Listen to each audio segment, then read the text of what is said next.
E algumas empresas atuam em atividades que a revista dos empregados é necessária.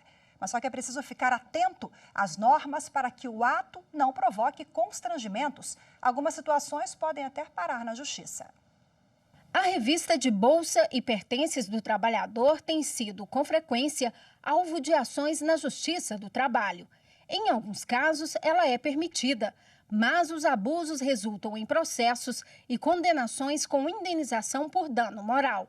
No TRT da 18ª Região, já houve várias decisões em que o empregador foi condenado a pagar indenização por dano moral ao empregado. Em um desses casos, a empresa realizava a revista íntima e obrigava os trabalhadores a ficarem nus, em fila, para fins de fiscalização. O tribunal entendeu a prática como abusiva e ilícita e destacou a violação à intimidade, o que fere a dignidade da pessoa humana. Este especialista em direito do trabalho explica quando uma revista é considerada abusiva. A revista é abusiva a partir do momento que ela ofende a dignidade do trabalhador. Ou seja, a partir do momento que a gente consegue manchar a honra, trazer um vexame para o empregado se sinta constrangido daquela revista. Então, ela é proibida alguns tipos de abuso fáceis de ser detectados.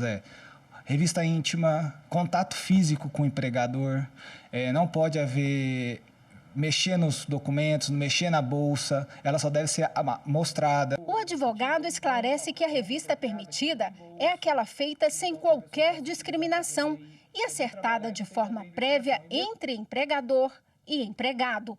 Desta maneira, pode ser adotada por empresas, por exemplo, que trabalham com altos valores. O conselho é que a empresa até faça a revista de forma, claro, amplamente divulgada. Para quê? Para que ambas as partes não se sintam constrangidas ou sejam pegas desprevenidas. Quando ela vai fazer essa revista, ela informe, tente até se evitar, fala, usa roupas sem bolso, ou traga bolsas com poucos documentos ou poucas informações dentro das bolsas.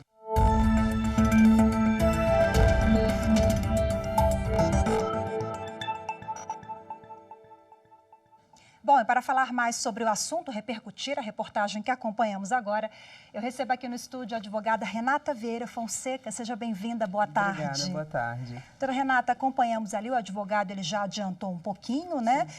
Não existe uma regra clara em relação a esse tópico no ordenamento jurídico, na esfera trabalhista.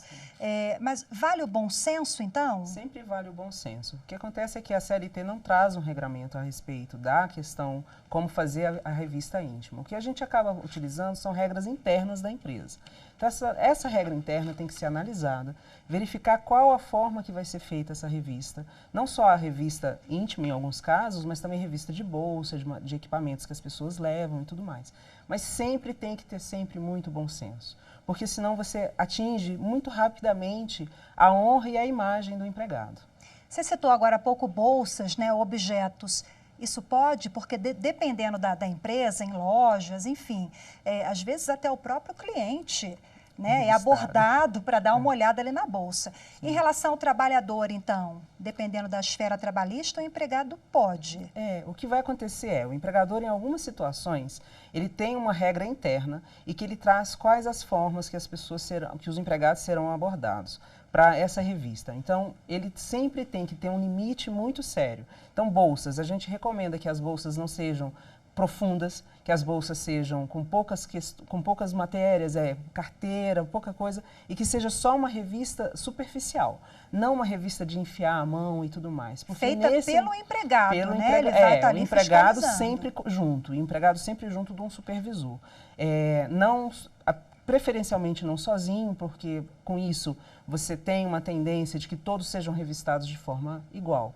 Não é normal solicitar que a pessoa fique nua, isso não é normal, isso inclusive é realmente muito abusivo, é por isso que a gente vê muitas condenações nesse sentido.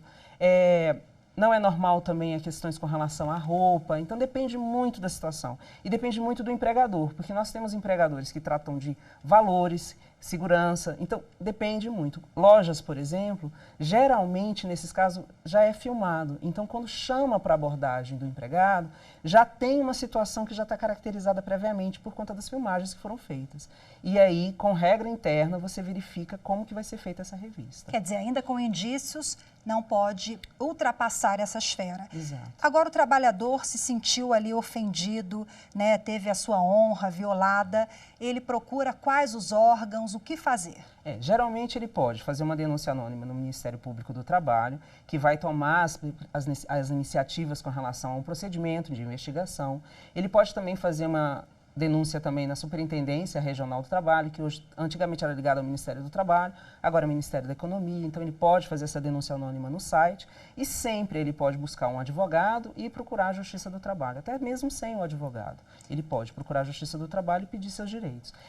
Em causa, nessas situações, ele pode até causar a justa causa do empregador, em situações bem específicas. Então, ele pode ingressar com a ação na Justiça do Trabalho e solicitar a rescisão contratual nesse caso. Quer dizer, não só o trabalhador ele pode receber, deve receber danos morais, dependendo da situação, como a pena também para o trabalhador, o empregador. Para o empregador, exato. A empresa, nesse caso, se ele solicitar não só a indenização por danos morais, mas solicitar também a rescisão do contrato de trabalho, a iniciativa é verificar se houve realmente uma justa causa do empregador. Havendo uma justa causa em razão da revista que foi feita, determina que seja pago para ele todas as verbas trabalhistas como se ele tivesse sido mandado embora sem justa causa. Inclusive, levanta o FGTS seguro-desemprego. Doutora Renata, as testemunhas são fundamentais? Elas podem ajudar a configurar isso? Sempre. Testemunha sempre é importante. A gente, na Justiça do Trabalho, no direito trabalhista, a gente traz uma regra que é a primazia da realidade. Então, o que vale para a gente é o que acontece na realidade,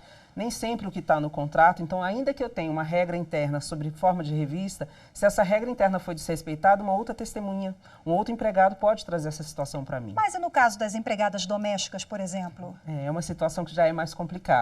Porque nesse caso, a gente geralmente é um ambiente íntimo, né, um ambiente residencial, dificilmente terá mais de uma empregada ultimamente, né? Quando dá a sorte de ter 2 empregados, ok, mas geralmente não tem. Essas demandas ainda são muito difíceis, tanto para a empregada doméstica quanto para o empregador também na hora de se defender em algumas situações. Mas a tecnologia ajuda, né? Celular, filmagem, enfim. Hoje em dia a gente sabe que as pessoas acabam filmando as conversas, né? Gravando as conversas. O próprio empregador faz isso, o empregado também faz, então isso sempre é possível na Justiça do Trabalho utilizar. Doutora Renata, mais uma vez, muito obrigada pela presença e pela participação conosco. Boa tarde. Boa tarde.